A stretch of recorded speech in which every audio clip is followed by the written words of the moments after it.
tanpa merasa bersalah. Dia katakan di podcastnya, YouTube-nya, kalau memang ada ancaman Allah, bersayang tangguh.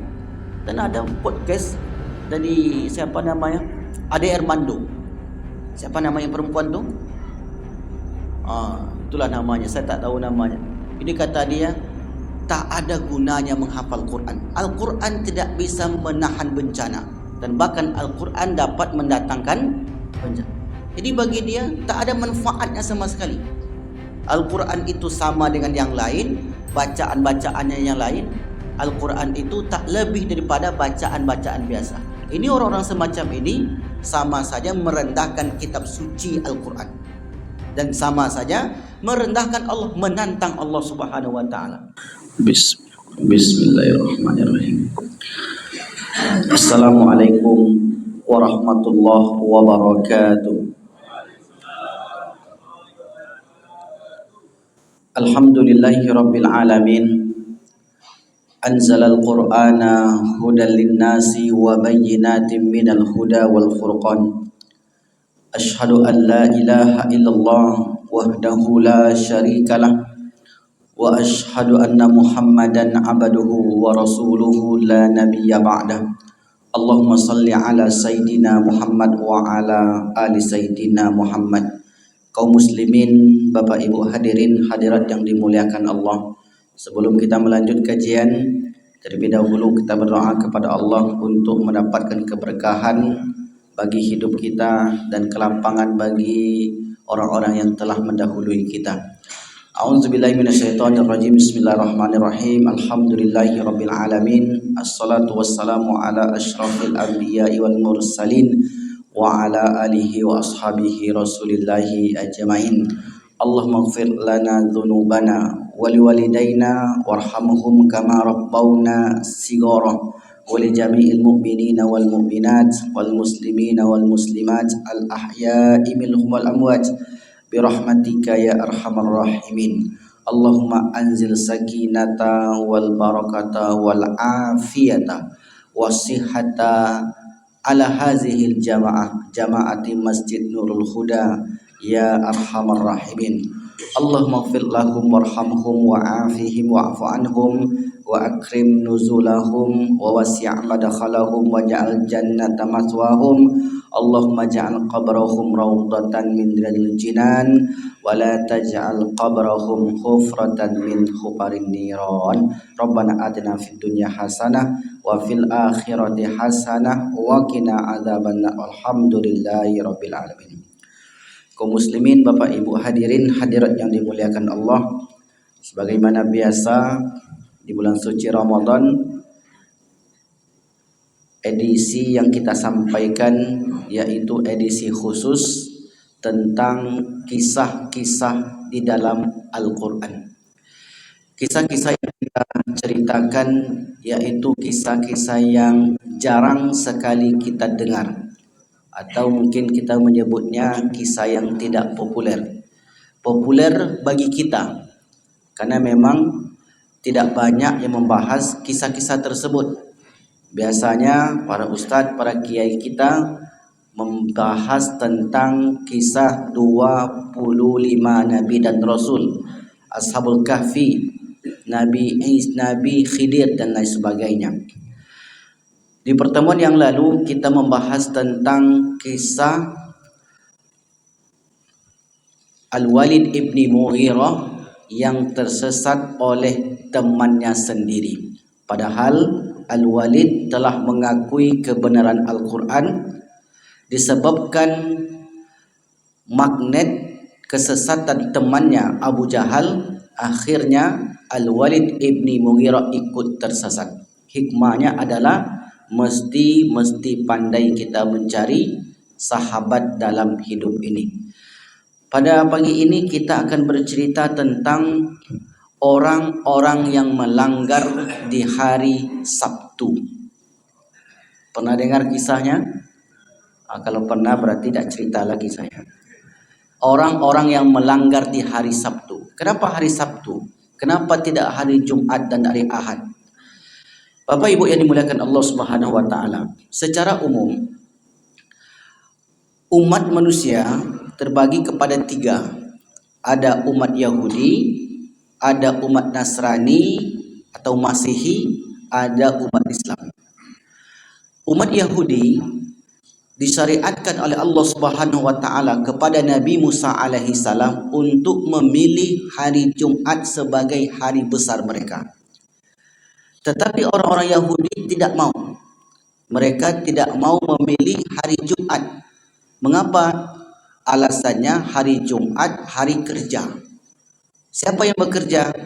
Hari di mana Allah Subhanahu wa taala belum selesai menciptakan langit dan bumi. Hari Jumat itu hari terakhir, hari ke-6. Kenapa disebut hari ke-6, Ustaz? Kapan mulainya hari? Hari dimulai dengan hari Ahad. Ahad itu satu. Ahad, Isnin itu dua. Salasa, tiga. Arba'ah, empat. Khamis itu lima. Jumatnya hari 6, hari berkumpul. Hari Sabtu, maka hari Sabtu itu hari free. Maka mereka memilih hari Sabtu sebagai hari besar mereka. Sementara Nabi Musa alaihi salam sudah menyampaikan kepada kaumnya hari Jumat itulah hari istimewa, hari yang diberkahi. Karena Jumat secara bahasa artinya berkumpul, dari kata jim mim ain, jamaah. Jamaah artinya berkumpul, dari kata jim mim ain, Jum'ah. Mim ain tamarbutoh, Jum'ah.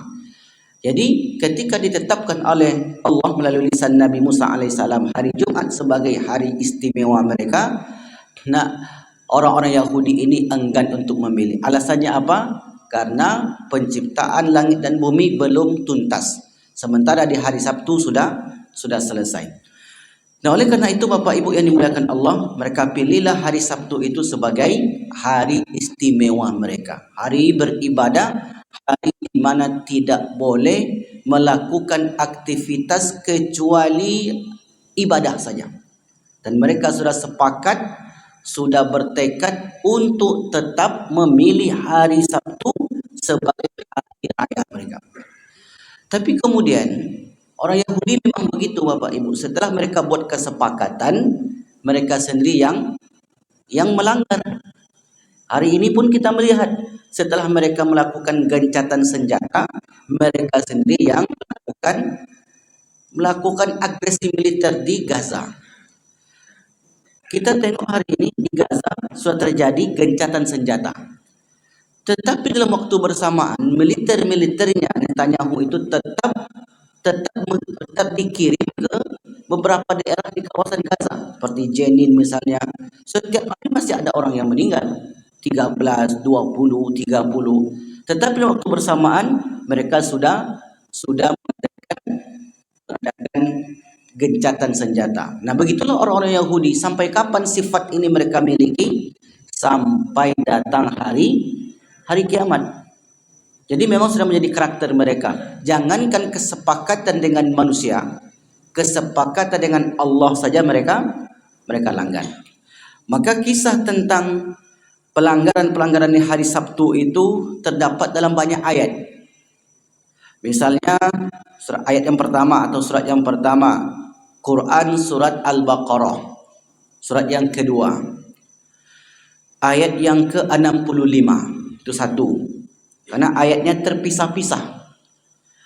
Al-Baqarah 65 dan An-Nisa 47 dan juga An-Nisa 154 dan An-Nahl 124.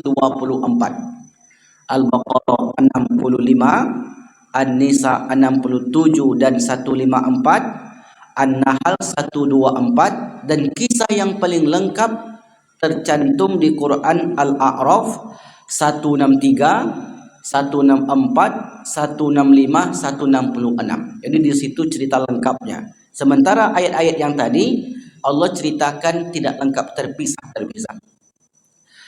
Misalnya Allah katakan di Quran surat Al-Baqarah ayat 65. Walaqad alimtumul ladzina i'tadaw minkum fis sabti, dan sungguh kalian telah mengetahui orang-orang yang melakukan pelanggaran di hari Sabtu. Fakulna lahum, kami katakan kepada mereka, kunu kirodatan khasiin, jadilah kalian monyet-monyet yang hina. Nah, di ayat yang lain, misalnya An-Nisa ayat yang ke-47, mereka juga melakukan pelanggaran di hari Sabtu. Nal'anuhum kama la'anna ashabas sabti, kami laknat mereka seperti kami melaknatnya orang-orang yang melakukan pelanggaran di hari Sabtu. Jadi mereka yang melanggar peraturan Allah itu mendapat laknat daripada Allah Subhanahu wa taala. Dan di ayat yang lain, An-Nahl 124, innama ju'ilus sabatu 'alal ladzina ikhtalafu fi, sesungguhnya kami jadikan hari Sabtu itu terhadap mereka yang berselisih. Orang-orang Yahudi berselisih. Kata orang-orang Yahudi, hari Sabtu inilah hari yang istimewa. Habislah masa mereka, masuklah masa Nabi Isa alaihi salam. Maka kaum Nabi Isa tidak memilih hari Sabtu. Hari apa mereka pilih? Hari Ahad. Jadi kaum Nabi Isa menjadikan hari besar mereka hari Ahad. Dunia hari ini mengadakan liburnya di hari Ahad. Sebenarnya itu adalah tradisi orang-orang Nasrani. Sementara umat Muhammad SAW memilih hari libur di hari Jumat. Cobalah Bapak Ibu lihat, di Timur Tengah hampir tidak ada sekolah kecuali liburnya hari Jumat. Kecuali di negeri kita ini atau negeri-negeri yang menginduk kepada Eropa. Karena memang tak bagaimana ceritanya dahulu, kita lebih memilih kepada hari Ahad tersebut sebagai hari libur kita. Bisa jadi karena sistem pendidikan kita atau mungkin sistem pengkalenderan kita dan sebagainya. Tetapi di pesantren-pesantren hari liburnya tetap hari Jumat. Di pesantren libur kita tetap hari Jumat. Nah, karena memang hari Jumat itu dipilih oleh Rasulullah SAW sebagai hari besar umat Islam. Apakah bisa kita ubah itu, Ustaz? Tentu tidak bisa kita ubah. Hari Jumat dipindah ke hari Ahad karena sudah begitu sistem yang berlaku di negeri kita ini. Tapi yang jelas kita selaku orang Islam meyakini hari Jumat itu adalah hari yang istimewa. Nah, kisah lengkapnya tercantum di Quran surat Al-A'raf 163. Allah berfirman, was'alhum 'anil qaryatil lati kanat hadiratal bahri idh ya'duna fis sabti idh ta'tihim hitanuhum yawma sabtihim syurra'a wa yawma la yasbituna la ta'tihim kadzalika nabluhum bima kanu yafsukun. Wa idh qalat ummatum minhum lima ta'izuna qauman illahu muhlikuhum aw mu'adzibuhum 'adzaban syadida qalu ma'dziratan ila rabbikum wa la'allahum yattaqun falamma nasu ma dzukkiru bihi anjaynal ladzina yanhauna 'anis su'i wa akhadna alladhina zalamu bi'adzabin ba'isim bima kanu yafsukun falamma atau ammanuhu anhu qulna lahum kunu kirodatan khasiin. Artinya, dan tanyakanlah kepada Bani Israel tentang negeri yang terletak di dekat laut ketika mereka melanggar aturan Allah pada hari Sabtu. Ingat tadi disebut hari Sabtu. Sudahlah mereka memilih hari Sabtu sebagai hari besar, hari khusus untuk beribadah. Di waktu bersamaan mereka melanggar hari istimewa mereka itu. Di waktu datang kepada mereka ikan-ikan yang berada di sekitar mereka terapung-apung di permukaan air. Dan di hari-hari yang bukan Sabtu, ikan-ikan itu tidak datang kepada mereka. Demikianlah kami mencoba mereka disebabkan mereka berlaku fasik. Dan ingatlah ketika suatu umat di antara mereka berkata, mengapa kamu menasihati kaum yang Allah akan membinasakan mereka atau mengazab mereka dengan azab yang keras? Mereka menjawab, agar kami mempunyai alasan pelepas tanggung jawab kepada Tuhanmu dan supaya mereka bertakwa. Jadi tujuan orang beriman itu, mengapa melarang orang berbuat jahat, berbuat maksiat? Dua saja. Yang pertama alasannya, agar kelak di hadapan Allah kita tidak dipersalahkan. Ketika nampak kemaksiatan, dibiarkan begitu saja, Allah akan persalahkan, mengapa engkau diam. Yang kedua, kata orang-orang bertakwa, mudah-mudahan mereka bertakwa. Inilah cuma tujuan kita Bapak Ibu. Ketika kita membuat pengajian, tujuan kita cuma dua. Kelak di akhirat ada alasan bagi kita, ya Allah kami sudah buatkan pengajian, buatkan majelis ilmu, sudah kami sebarkan ilmu pengetahuan, tapi mereka yang tidak datang. Bukan salah kami, kata orang-orang yang diberi wewenang. Tujuan yang kedua, ya Allah, kalau mereka itu hadir ke masjid, hadir ke majelis ilmu, mudah-mudahan mereka bertakwa, bertambah keimanan. Dua inilah yang kita cari Bapak Ibu. Yang satu sebagai pelepas tanggung jawab kelak di akhirat, selesai surat tanggung jawab kita. Yang kedua, mudah-mudahan dengan adanya peringatan-peringatan itu mereka bertakwa kepada Allah Subhanahu wa taala. Maka tatkala mereka melupakan apa yang diperingatkan kepada mereka, artinya kaum Bani Israel ini mengabaikan nasihat Nabi Musa alaihi salam. Kami selamatkan orang-orang yang melarang dari perbuatan jahat, karena mereka nanti akan diberikan azab bencana yang besar. Orang-orang yang tadi mencegah, mengajak orang-orang beriman, Allah selamatkan mereka dari bencana tersebut. Dan kami timpakan kepada orang-orang zalim siksaan yang keras di dunia dan juga kelak di akhirat disebabkan mereka selalu berbuat fasik.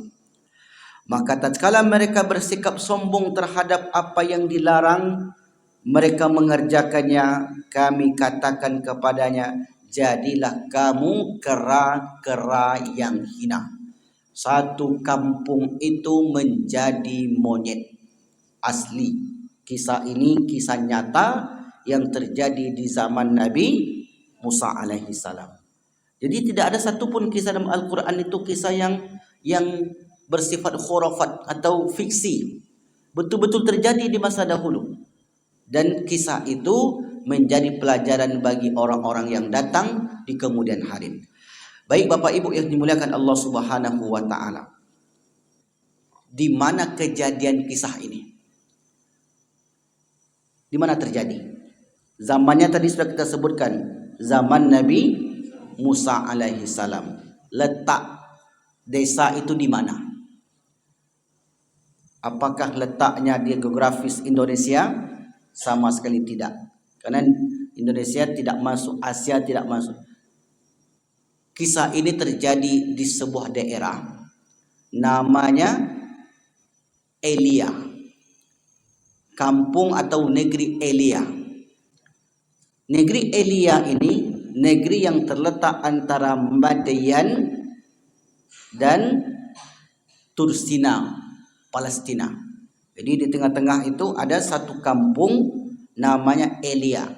Mungkin Bapak Ibu yang pernah menelusuri jejak para nabi di Timur Tengah mungkin akan diajak ke sana. Mungkin ada jemaah kita yang dulu ikut ke sana. Ada kampung Elia namanya atau Elia. Kampung Elia ini Bapak Ibu luar biasa. Penduduknya mereka itu orang-orang yang beriman.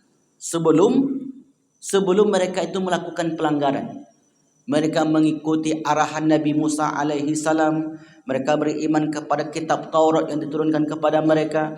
Tapi kemudian teruji, mereka tergoda dengan keindahan dunia. Tergoda karena Allah katakan walaqad zayyana hadid dunya Kami hiasi kehidupan dunia ini. Atau Allah sebutkan dunia itu seperti zahratul hayatid dunya. Wala tamuddanna ainaika ila man matta'na bi zahratul hayatid dunya. Dan kau palingkan matamu itu kepada orang yang kami beri kenikmatan kepada dunia. Kenikmatan dunia yang kami berikan kepada mereka. Tapi kemudian Bani Israel, orang-orang Yahudi ini yang tertinggal di Elia, jumlah penduduknya lebih kurang 73.000 penduduk. Jadi mungkin ini sekitar satu kecamatan lah mungkin Bapak Ibu. Kecamatan di negeri kita. Tapi kalau di Brunei itu satu negara. Artinya kampungnya bukan kecil, 70.000. Kalau orang itu nyalek dipilih oleh 70.000 ini, duduklah dia. Itu banyaknya. Dari 70.000 ini hampir 90% berprofesi sebagai penangkap ikan, nelayan. Karena kampung Elia itu terletak di pinggir laut di negeri Syam. Dan laut itu sangat indah sekali, ikannya sangat banyak dan besar-besar. Masalahnya Bapak Ibu, ikan itu tidak datang ke permukaan kecuali di hari Sabtu, Ahad, Senin, Selasa, Rabu, Kamis, Jumat. Ikan itu seakan-akan hilang dari permukaan. Agak-agaknya ikan itu sudah punya feeling. Kok hari Ahad kok pasti tak ada, pasti banyak nangkap ikan. Kok hari Sabtu kok ada mungkin tangkap ikan. Jaring tak ada, luka tak ada. Nah, kalau di pinggir sungai kan, di pinggir laut kan kita masang luka. Akhirnya kemudian mulailah bosan sebagian penduduk ini. Kalau begini terus, Ahad sampai Jumat ikan tak banyak, hasil tangkapan kita sedikit, sementara di hari Sabtu ikan banyak. Begini saja. Bagaimana?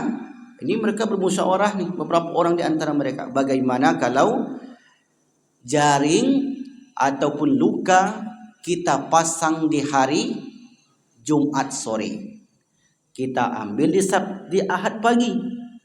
Kita tidak tangkap ikan di hari Sabtu, kata mereka. Kita tangkap ikannya hari Jumat, ambilnya pagi Ahad. Maka nanti di pagi Ahad kita pun berbondong-bondong datang ke pinggir laut untuk mengambil tangkapan ikan kita.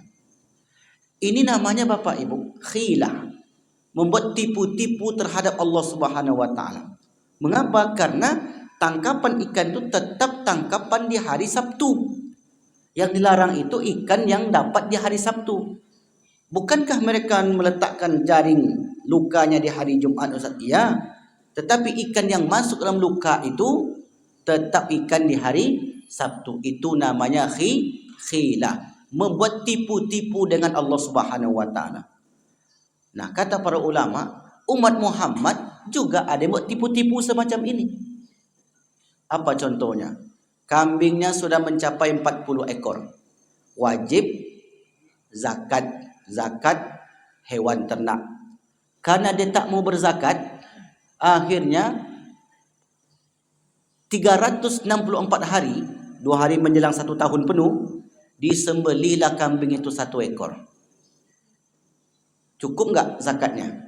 Enggak cukup lagi. Jadi begitu memasuk nisab haul 1 tahun, maka disembelihlah 1 ekor. Akhirnya tidak jadi berzakat. Ini orang main tipu-tipu dengan Allah Subhanahu wa taala, membuat khilah. Dan ada juga orang yang membuat tipu-tipu dengan Allah dengan mempermainkan hukum. Misalnya dia sudah cerai sebanyak 3-4 kali, ingin kembali lagi ke pasangan hidupnya itu. Dicarilah akal oleh orang ini. Gimana caranya? Dicarinya Cina buta, orang-orang bodoh, disuruh menikah dengan istrinya.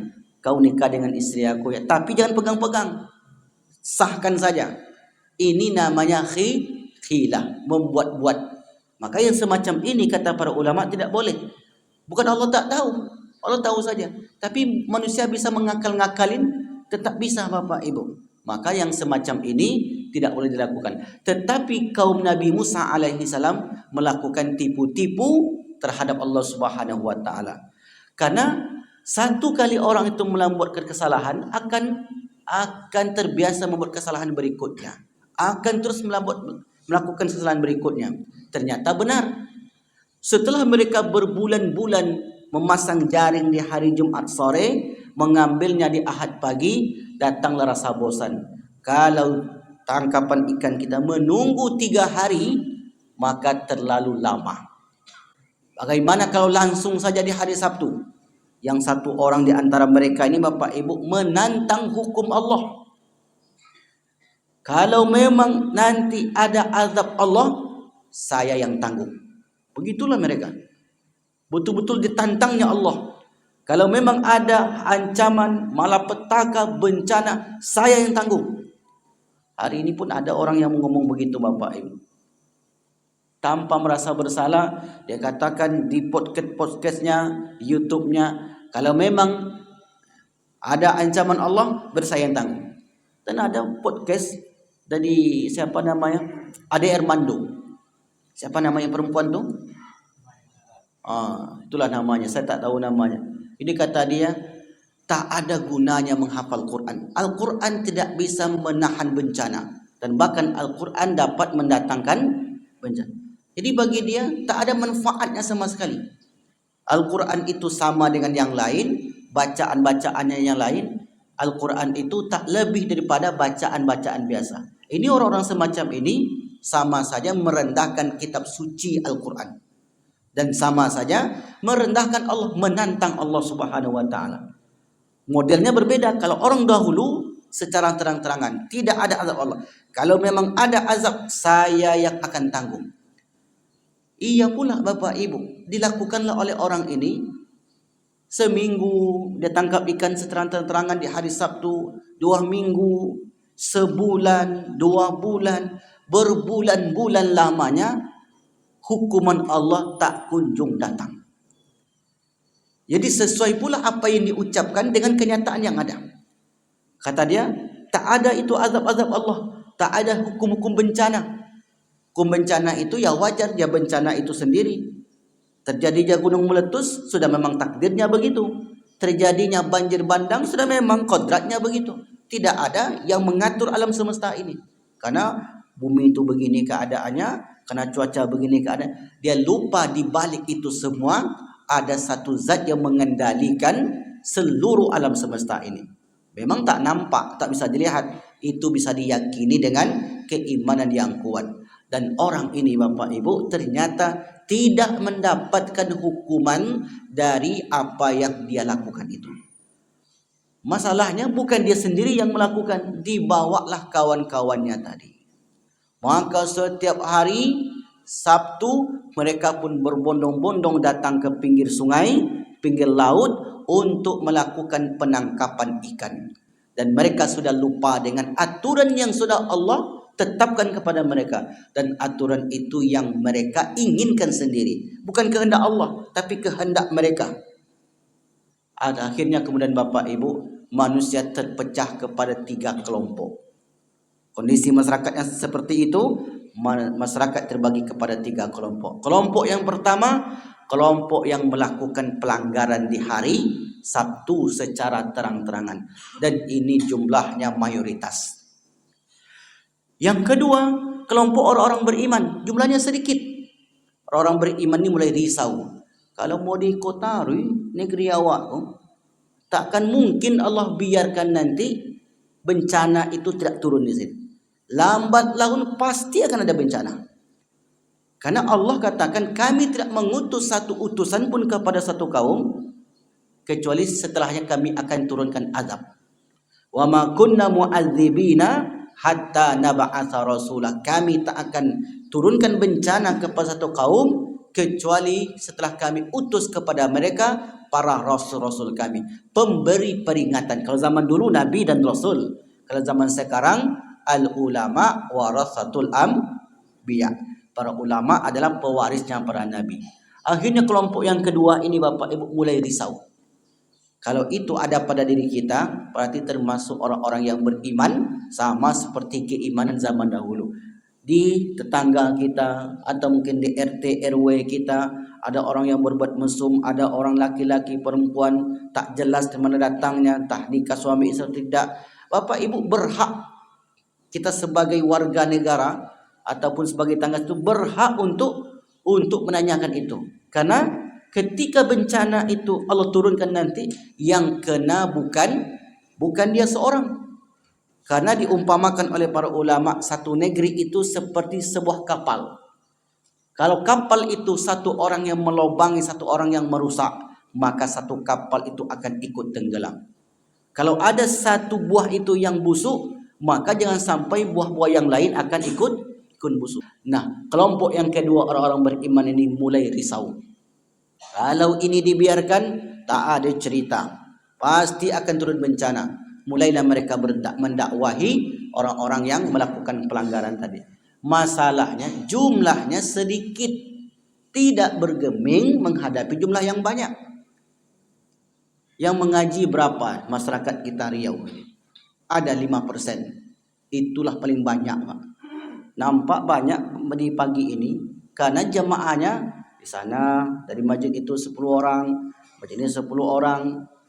Itu aja PII kata Bu Ibu, partai inyo-inyo. Nampak banyak tapi itu aja orangnya. Besok ngaji di Al-Falah, ini lagi wajahnya. Nampak banyak karena kesolidan tadi. Nah, jumlah yang sedikit itu susah untuk bergerak, tapi tidak membuat mereka putus asa. Tetap mereka menasehati. Datanglah kelompok yang ketiga. Kelompok yang ketiga ini dia tidak sebagai pelaku, bukan sebagai pelaku melanggar aturan Allah di hari Sabtu tadi. Tetapi kelompok ketiga ini melarang orang yang melarang. Bisa dipahami nih Pak? Dia melarang, Bapak tidak usah capek-capek, tak usah repot-repot. Ibu tak usah sok prihatin. Biarkan aja dia, Bu. Kan kalau dia berjudi kan uang dia, Bu. Betul tidak, Bu? Ya, kata Ibu. Kalau dia mengonsumsi narkoba kan dia, Pak. Kenapa pula Bapak sibuk? Kalau Allah beri hukuman bencana kan dia yang kena. Taruhlah misalnya di sebelah rumah kita dia. Kalau dia mabuk di situ, kalau dia misal narkoba di situ, ketika dia sawan, apakah dia sendiri yang kena nanti? Bawa parang dia keluar. Lewat orang situ disabetnya. Jadi bencana itu bukan hanya untuk diri sendiri. Seperti orang bawa motor, ugal-ugalan, belok kiri, belok kanan. Apakah kita biarkan? Biar aja lah Ustaz. Kan dia jatuh nanti. Iya, kalau dia jatuh, kalau kita ditabraknya. Jadi seperti itulah logikanya. Dan orang yang ketiganya sebenarnya tak jelas kedudukannya. Dia bukan pelaku, tapi bukan pula sebagai pembela atau pemihak kepada orang beriman tadi. Mereka itu malah melemahkan semangat orang-orang yang beriman yang menegakkan amar ma'ruf nahi mungkar. Tetapi orang beriman terus menerus mereka melakukan amar ma'ruf nahi mungkar. Tak peduli mereka Bapak Ibu. Apapun omongan orang tetap kami lanjut. Akhirnya kemudian karena mereka jumlahnya sedikit, mereka pun berinisiatif. Begini saja. Kampung ini kita bagi saja. Orang-orang yang jahat kumpul dengan orang-orang jahat, orang-orang yang baik kumpul dengan orang yang baik. Dalam riwayat itu disebutlah dibuat mereka membuat tembok yang tinggi untuk memisahkan ini kampung yang baik, ini kampung tak baik. Begitu cara mereka. Karena usaha sebagai manusiawi sudah habis, ikhtiarnya sudah selesai. Itulah langkah terakhirnya. Karena memang Nabi katakan, man ra'a minkum munkaran, siapa yang melihat kemungkaran di antara kalian falyughayyir biyadi, cegah dengan tangan. Kalau tak mampu dengan tangan, fa bilisani, cegah dengan lisan, sampaikan. Tak mampu juga, maka ujung-ujungnya dengan hati, biqalbi. Dzalika ad'aful iman. Itulah selama-lamanya iman. Akhirnya mereka habislah usaha daya upaya untuk mencegah. Buatlah tembok. Setiap hari orang-orang beriman tadi mendengarkan kegembiraan orang-orang yang menangkap ikan di hari Sabtu itu. Mereka bersorak-sorai, berbahagia, ketawa yang luar biasa. Karena tangkapan ikannya banyak, hasilnya luar biasa banyak. Sampailah suatu hari Bapak Ibu, hening kampung sebelah. Tak ada suara, tak ada sorak-sorai, tak ada kegembiraan. Orang beriman tadi pun heran. Mengapa mereka diam? Habis ikannya kata mereka. Mengapa mereka tidak bergembira lagi? Akhirnya kemudian dimintalah salah seorang dari orang beriman tadi untuk menengok ke sebelah. Dia pun manjat, ditengoknya kampung itu sudah kosong. Tak ada lagi penghuninya dari kalangan manusia. Mulailah takut orang-orang beriman itu. Kampung itu sudah kosong, tak ada penghuni manusia. Akhirnya mereka bermusyawarah, gini saja, besok kita buka tembok ini, kita tengok ramai-ramai ke sana apa yang terjadi. Akhirnya mereka pun hancurkan sebagian temboknya untuk menengok saudara-saudaranya yang berada di kampung sebelah. Di sana mereka menemukan monyet-monyet yang sedang menangis. Semuanya jadi monyet sedang menangis. Monyet-monyet itu mengenali iko eteknyo, iko apaknyo, iko makciknyo, iko apa lagi?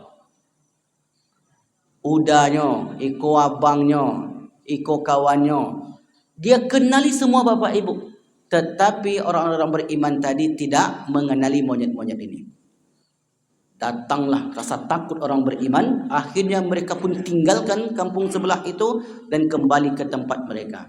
Tak lama sesudah itu datanglah awan gelap yang serba gelap sekali. Tak terbit matahari, seakan-akan seperti itu. Setelah gelap gulita, maka kemudian datanglah petir halilintar yang dahsyat, yang hebat. Akhirnya kemudian menyambar semua monyet-monyet itu. Matilah monyet-monyet itu. Jadi tak ada satu pun yang tersisa. Jangan nanti dikira berarti monyet yang sekarang dari monyet itu, Ustaz. Tidak. Ini monyet-monyet itu sudah mati semua. Karena monyet itu dari manusia. Yang dikutuk bukan monyet yang dikatakan oleh Darwin. Kalau Darwin mengatakan asal manusia dari monyet, itu dia dan kawan-kawannya saja. Asal manusia tetap dari Nabi Adam alaihissalam. Dan keturunan Bani Israel yang melanggar aturan Allah itu dikutuk oleh Allah menjadi monyet-monyet yang hina. Ada ulama mengatakan orang-orang tuanya dikutuk menjadi babi, orang-orang mudanya dikutuk menjadi monyet. Tapi pada umumnya ulama mengatakan semua dikutuk menjadi monyet. Monyet atau kera, bukan baruk. Baruk lain. Kalau cigak, karena beda-beda tuh Bapak Ibu, beda-beda jenisnya. Kera itu yang ada mirip apa namanya, yang hitam dekat mata, mirip kacamata. Dan itu lebih rakus dibanding monyet. Saya dulu punya kebun, masuklah kera itu, bukan monyet, masuk kera. Tak ada makan dalam rumah itu. Beras dibalikkan sama dia, kuali dibalikkan sama dia. Ada apapun yang tergantung-gantung itu diruntuhkan sama dia. Itulah monyet. Sifat serakah. Monyet itu serakah. Makanya mengapa Allah sebutkan mereka itu kunu kirodatan khasiin. Jadilah mereka monyet-monyet yang hina. Mungkin umat ini tak akan ada yang seperti itu. Karena hukuman umat Nabi Muhammad yang melanggar tidak seperti umat dahulu. Kalau umat dahulu mereka dikutuk menjadi satu makhluk dan mereka habis dosanya. Kalau umat Muhammad tidak. Tetap jadi manusia dan cara bertobatnya dengan taubatan nasuha. Kalau mereka tidak bertobat, maka mereka berada di dalam kezaliman yang terus menerus. Akhirnya kemudian Bapak Ibu yang dimuliakan Allah Subhanahu wa taala, orang-orang beriman tadi pun lega karena ancaman dan azab Allah sudah menimpa orang-orang yang melanggar aturan tadi. Maka inilah hikmah pelajaran yang dapat kita ambil dari kisah satu kampung yang dikutuk menjadi monyet. Yang pertama hikmahnya bahwasanya azab Allah itu pasti akan turun kepada satu negeri yang terus-menerus melakukan pelanggaran setelah diberi peringatan oleh orang-orang yang beriman. Yang kedua, jangan pernah membuat tipu-tipu terhadap Allah SWT, karena lambat laun Allah pasti akan membuat orang itu akan susah, membuat orang itu menderita. Karena sesungguhnya Allah tidak memberikan hukuman saat itu karena Allah ulur. Allah ingin orang itu bertaubat. Allah ingin orang itu melakukan amal saleh. Sanastadrijuhum min haitsu la ya'lamun. Kami ulur kepada mereka itu ancaman-ancaman kami, azab-azab kami agar mereka bertobat. Kalau tidak juga bertobat, maka disitulah Allah akan berikan hukumannya kepada orang-orang yang melakukan pelanggaran tadi. Wallahu a'lam bishawab. Maka inilah mungkin yang dapat kami sampaikan pada pagi ini. Mudah-mudahan bermanfaat. Kita mudah-mudahan termasuk kelompok yang kedua tadi. Kelompok orang-orang yang peduli dengan lingkungan kita. Kan itu hikmahnya Bapak Ibu. Tidak termasuk orang yang membiarkan negerinya dalam keterpurukan, dalam kemaksiatan. Mudah-mudahan kita terus istiqomah di jalan itu hingga akhir hayat kita. Amin. Amin ya rabbal alamin. Baik Bapak Ibu, ada yang bertanya? Tafadhol. Ya, silakan Pak.